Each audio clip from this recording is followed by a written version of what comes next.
Yo, pinili ko talagang mauna. Pangatlong tryout ko na to sa teritoryo. Ngayon pala, pasisiklabin na kita. At balita ko daw pare na nakawa ka ng motor. Totoo, oo, di ka naman sanay sa motor. Sanay ka naman sa e-bike.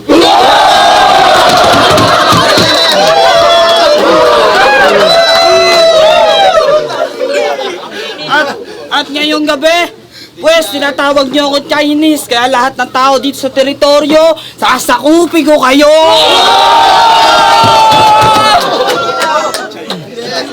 Pasensya na at ako'y nakapaganda.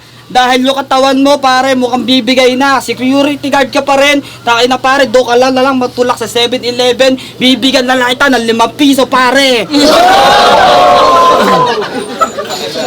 At nakalaban mo yung sikat. Dati ka pala sumikat, pero naagad ka din, nalaos.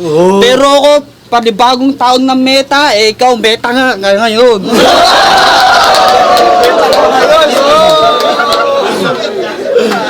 Pinakamalupit yung kalaban ko, mukhang matandang bibigay.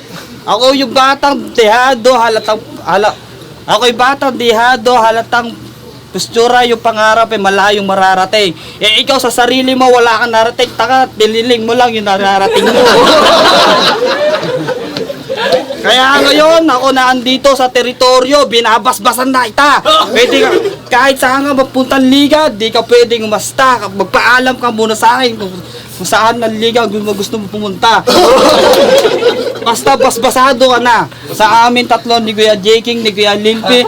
Kaya ngayon pa lang, ako na bahala sa'yo ngayon. Buti Kuya Jeking at Kuya Limpi, dalawa yung pinagtapat mo sa akin.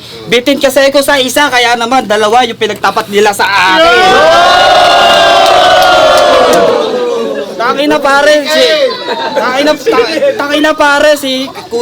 Takina pare si Sir Deo ang aking nakalaban.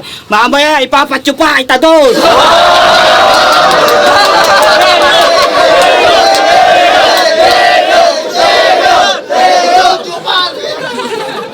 Kaya ngayon pa naman, maganda ka na. Ako na bahala sa kwarto niyong dalawa.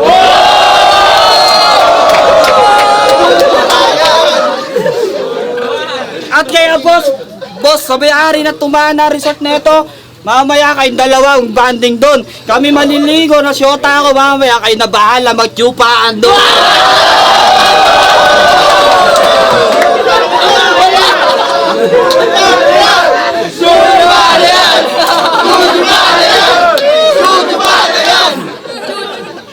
At ako yung pinag-iinitan ni Sir Deo, gago, malaki tiip ko, kaya bawal sa akin yun.